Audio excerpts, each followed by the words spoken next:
ನೀವು ನೋಡ್ತಾ ಇದ್ದೀರಾ ಬಾಸ್ ಟಿವಿ ಕನ್ನಡ. ನಾನ್ ಸೀಮಾ ಬಂಗಾರಪ್ಪ. ದಾವಣಗೆರೆ ವಿಧಾನಸಭಾ ಕ್ಷೇತ್ರದ ಬೈ ಎಲೆಕ್ಷನ್ ವೋಟಿಂಗ್ ಶುರುವಾದಾಗ್ಲಿಂದ ಜೋರಾಗಿ ಫೈಟ್ ಇದುವರೆಗೂ ನಿಲ್ತಾ ಇಲ್ಲ.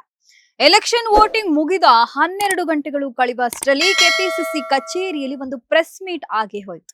ಸಲೀಂ ಅಹಮದ್ ಮತ್ತು ಇತರರು ನೇರವಾಗಿ ಆರೋಪವನ್ನ ಮಾಡಿದ್ರು, ನಮ್ಮ ಅಭ್ಯರ್ಥಿಯನ್ನ ಸೋಲಿಸೋದಕ್ಕೆ ನಮ್ಮವರೇ ಷಡ್ಯಂತ್ರ ಮಾಡಿದ್ರು ಅಂತ.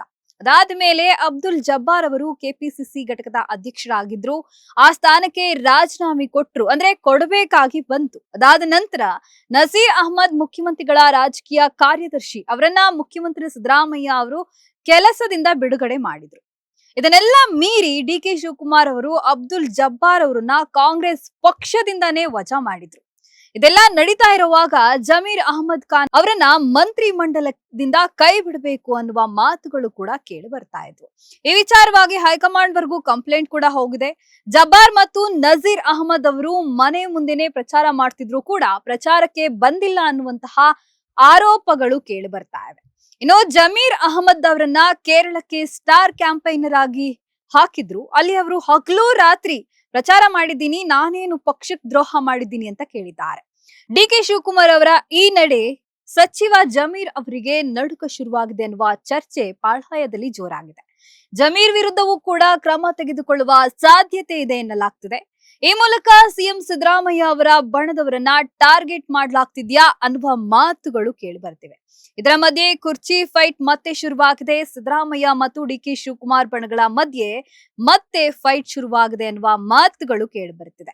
ಕಾಂಗ್ರೆಸ್ನಲ್ಲಿ ಒಬ್ಬರಿಗೆ ಒಂದ್ ನ್ಯಾಯ, ಮತ್ತೊಬ್ಬರಿಗೆ ಇನ್ನೊಂದು ನ್ಯಾಯ ಮಾಡ್ಲಾಗ್ತಿದ್ಯಾ ಅನ್ನುವಂಥದ್ದು ಕೆಲವರ ವಾದವಾಗಿದೆ. ಕೆಪಿಸಿಸಿ ಅಧ್ಯಕ್ಷ ಜಬ್ಬಾರ್ ತಮ್ಮ ಮೇಲೆ ಆಗ್ತಾ ಇರುವಂತಹ ಆರೋಪಕ್ಕೆ ನೇರವಾಗಿ ಸವಾಲನ್ನ ಹಾಕಿದ್ದಾರೆ. ನಾನು ಇಲ್ಲಿ ಕಾಂಗ್ರೆಸ್ ಸೋಲಿಸ್ತಾ ಇದ್ದೀನಿ ಅನ್ನೋ ಕಾರಣಕ್ಕೆ ನನ್ನನ್ನ ಅಮಾನತು ಮಾಡ್ತಿರೋದು ಅನ್ನೋದಾದ್ರೆ, ಇದೇ ಶಾಮನೂರು ಶಿವಶಂಕರಪ್ಪ ಅವರು ಬದುಕಿದ್ದಾಗ ಬಿಜೆಪಿ ಅಭ್ಯರ್ಥಿಯಾಗಿ ಗೆಲ್ಸಿ ಅಂದಾಗ ಎಲ್ಲೋಗಿತ್ತು ನಿಮ್ಮ ಪೌರುಷ ಅಂತ ಕೇಳ್ತಾ ಇದ್ದಾರೆ. ಈ ಬೆಳವಣಿಗೆ ಕಾಂಗ್ರೆಸ್ಗೆ ಒಳ್ಳೇದಲ್ಲ. ಪಕ್ಷಗಳು ಒಗ್ಗಟ್ಟಾಗಿರ್ಬೇಕೆ ಹೊರತು ಈ ರೀತಿ ಛಿದ್ರ ಆದ್ರೆ ಇಂತಹ ಬೆಳವಣಿಗೆಗಳು ಕುತ್ತು ತರುತ್ತವೆ ಎಂದಿದ್ದಾರೆ. ಉಪಚುನಾವಣೆ ಮುಗಿದ ಮರುದಿನವೇ ಹೈಪರ್ ಆಕ್ಟಿವ್ ಆಗಿರುವ ಡಿಕೆ ಶಿವಕುಮಾರ್ ಸಿದ್ದು ಪಡೆಗೆ ಶಾಕ್ ನೀಡಿದ್ದಾರೆ. ಕಳೆದ 1 ತಿಂಗಳಿನಿಂದ ಯಾವುದೇ ಸಂಘರ್ಷವಿಲ್ಲದೆ ಶಾಂತವಾಗಿದ್ದ ಮುಖ್ಯಮಂತ್ರಿ ಸಿದ್ದರಾಮಯ್ಯ ಅವರಿಗೆ ಡಿಕೆ ಶಿವಕುಮಾರ್ ಅವರು ಬಿಗ್ ಶಾಕ್ ಅನ್ನ ನೀಡಿದ್ದಾರೆ. ಇಷ್ಟಕ್ಕೂ ದಾವಣಗೆರೆ ಉಪಚುನಾವಣೆಯಲ್ಲಿ ನಾಯಕರ ನಿಷ್ಕ್ರಿಯತೆಯ ವಿಚಾರವನ್ನ ಇಟ್ಕೊಂಡು ತಲೆದಂಡವನ್ನ ಮಾಡಿಸಿರುವ ಡಿಕೆ ಶಿವಕುಮಾರ್ ಸಿಎಂ ಬಣಕ್ಕೆ ನೀಡಿರುವ ಖಡಕ್ ಸಂದೇಶವೇನು? ಸಚಿವ ಸಂಪುಟ ಪುನರಾರಚನೆ ಶಾಸಕರ ಮೂಲಕ ಹೈಕಮಾಂಡ್ ಮೇಲೆ ಒತ್ತಡ ಹಾಕುತ್ತಿರುವ ಸಿದ್ದುಗೆ ಡಿಕೆ ಶಿವಕುಮಾರ್ ಸಿಡಿಸಿದ ಬಾಂಬ್ ಆದ್ರೂ ಏನು?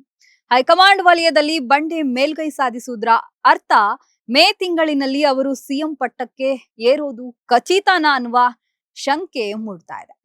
25ಕ್ಕೂ ಹೆಚ್ಚು ಹಿರಿಯ ಶಾಸಕರು ಮಂತ್ರಿ ಸ್ಥಾನಕ್ಕಾಗಿ ದೆಹಲಿ ಯಾತ್ರೆಯನ್ನ ಕೈಗೊಂಡು ಹೈಕಮಾಂಡ್ ಮೇಲೆ ಒತ್ತಡವನ್ನ ಹಾಕ್ತಾ ಇದ್ದಾರೆ. ಸಂಪುಟ ಪುನರಾರಚನೆಗೆ ಒತ್ತಡ ಹಾಕುತ್ತಿರುವ ಶಾಸಕರು ಸಂಪುಟ ಪುನರಾರಚನೆಗೆ ಅನುಮತಿ ಕೊಡುವಂತೆ ಸಿದ್ದರಾಮಯ್ಯ ಕೂಡ ಕಳೆದ 6 ತಿಂಗಳಿಂದ ವರಿಷ್ಠರ ಮೇಲೆ ಒತ್ತಡ ಹಾಕ್ತಲೇ ಬಂದಿದ್ದಾರೆ. ಸಿದ್ದರಾಮಯ್ಯ ಅವರು ಈ ನಿರ್ಧಾರಕ್ಕೆ ಡಿಕೆ ಶಿವಕುಮಾರ್ ಅವರ ತಡೆ ಹುಟ್ಟಿರುವುದು ಗೊತ್ತೇ ಇದೆ. ಮತ್ತು ಸಿಎಂ ಅಂತ ಆದ್ರೆ ಅದು ನನ್ನ ನೇತೃತ್ವದಲ್ಲೇ ಆಗಬೇಕು. ಈ ಸಂಪುಟ ಪುನರಾರಚನೆ ವಿಚಾರ ಇತ್ಯರ್ಥ ಆಗೋಕ್ಕೂ ಮೊದಲು ಹೈಕಮಾಂಡ್ ನಾಯಕತ್ವ ಬದಲಾವಣೆ ಕುರಿತು ಫೈನಲ್ ನಿರ್ಧಾರವನ್ನ ಹೇಳಬೇಕು. ಇದೆಲ್ಲ ನೋಡ್ತಾ ಇದ್ರೆ ಇಷ್ಟು ದಿನ ಶಾಂತವಾಗಿದ್ದ ಕುರ್ಚಿ ಕಿತ್ತಾಟ ಈಗ ಡೆಡ್ ಎಂಡ್ ತಲುಪುವುದು ಖಚಿತ. ಒಂದ್ ಕಡೆ ಸಂಪುಟ ಪುನರಾರಚನೆ ಒತ್ತಡ ಹೇರಲು ಶಾಸಕರನ್ನ ದೆಹಲಿಗೆ ಕಳಿಸುತ್ತಿರುವ ಸಿದ್ದರಾಮಯ್ಯ ಆದ್ರೆ, ಇನ್ನೊಂದು ಕಡೆ ಡಿಕೆ ಶಿವಕುಮಾರ್ ತಮ್ಮದೇ ದಾಳ ಉರುಳಿಸಿ ಶಾಸಕರ ಕೂಗನ್ನ ಹತ್ತಿಕ್ಕಲು ಮುಂದಾಗಿದ್ದಾರೆ. ಇದಕ್ಕೂ ಮೀರಿ ಇನ್ನೊಂದು ಇಂಟ್ರೆಸ್ಟಿಂಗ್ ಸುದ್ದಿ ಏನಂದ್ರೆ, ಸಿದ್ದು ಬಣವನ್ನ ಸದೆಪಡಿಯಲು ದಾವಣಗೆರೆ ಉಪಚುನಾವಣೆ ಆಗಿರುವ ಹಿನ್ನಡೆಗಳನ್ನ ಡಿಕೆ ಶಿವಕುಮಾರ್ ಅವರು ಪರಿಣಾಮಕಾರಿಯಾಗಿ ಬಳಸಿಕೊಳ್ತಿರೋದು. ಇಲ್ಲಿ ಡಿಕೆ ಶಿವಕುಮಾರ್ ಅವರು ಅವಕಾಶವಾದಿ ಅನ್ನೋದು ಪ್ರೂವ್ ಆಗ್ತಿದ್ಯಾ ಅನ್ನೋ ಗೊಂದಲಗಳು ಹೆಚ್ಚಾಗ್ತಾ ಇದೆ. ವರಿಷ್ಠರು ಡಿಕೆ ಶಿವಕುಮಾರ್ ಅವರನ್ನ ಸಿಎಂ ಮಾಡಿದ್ರೆ ನಮ್ಮ ಗತಿ ಏನು ಅಂತ ಸಿದ್ದು ಬಣದ ಶಾಸಕರು ದಂಗಾಗಿದ್ದಾರೆ. ಪಂಚ ರಾಜ್ಯಗಳ ಚುನಾವಣೆಯಲ್ಲಿ ಪಕ್ಷಕ್ಕಾಗಿ ತನು ಮನ ಧನ ಅರ್ಪಿಸುವ ಕೆಲಸವನ್ನ ಮಾಡಿರುವ ಡಿಕೆ ಶಿವಕುಮಾರ್ ಬಗ್ಗೆ ರಾಹುಲ್ ಗಾಂಧಿ ಅವರು ಸಂತುಷ್ಟರಾಗಿದ್ದಾರೆ. ಇದು ಮೇ ಮುಗಿಯೋದ್ರ ಒಳಗಾಗಿ ಡಿಕೆ ಶಿವಕುಮಾರ್ ಅವರ ಲಕ್ ಕೈ ಹಿಡಿಯಬಹುದು. ಅಧಿಕಾರ ಹಂಚಿಕೆ ಒಪ್ಪಂದವನ್ನ ಮೀರಿ ಸಿದ್ದರಾಮಯ್ಯ ಅವರು 3 ವರ್ಷಗಳ ಕಾಲ ಮುಖ್ಯಮಂತ್ರಿಯಾಗಿ ಆಡಳಿತವನ್ನ ನಡೆಸಲು ಬಿಟ್ಟಿದ್ದೇವೆ. ದಿವಂಗತ ದೇವರಾಜು ಅರಸು ಅವರ ಸುದೀರ್ಘ ವರ್ಷ ಸಿಎಂ ಎನ್ನುವ ದಾಖಲೆಯನ್ನ ಮುರಿಯೋದಕ್ಕೆ ಅವಕಾಶಗಳನ್ನ ಮಾಡಿಕೊಟ್ಟಿದ್ದೇವೆ. ಇದಲ್ಲದೆ 17ನೇ ಬಜೆಟ್ ಅನ್ನ ಮಂಡಿಸಲು ಕೂಡ ನಾವು ಅನುವನ್ನ ಮಾಡಿಕೊಟ್ಟಿದ್ದೇವೆ. ಪಕ್ಷ ಅಧಿಕಾರಕ್ಕೆ ಬರಲು ನಮ್ಮ ಕೊಡುಗೆ ಅಪಾರವಾದದ್ದು. ಡಿಕೆ ಶಿವಕುಮಾರ್ ಹೈಕಮಾಂಡ್ ಹೇಳಿದಕ್ಕೆ ತಲೆ ಅಲ್ಲಾಡಿಸುತ್ತಾ ಸಿದ್ದರಾಮಯ್ಯ ಅವರನ್ನ ಅಧಿಕಾರದಲ್ಲಿ ಮುಂದುವರಿಯಲು ಸಾಥ್ ಕೊಟ್ಟಿದ್ದಾರೆ.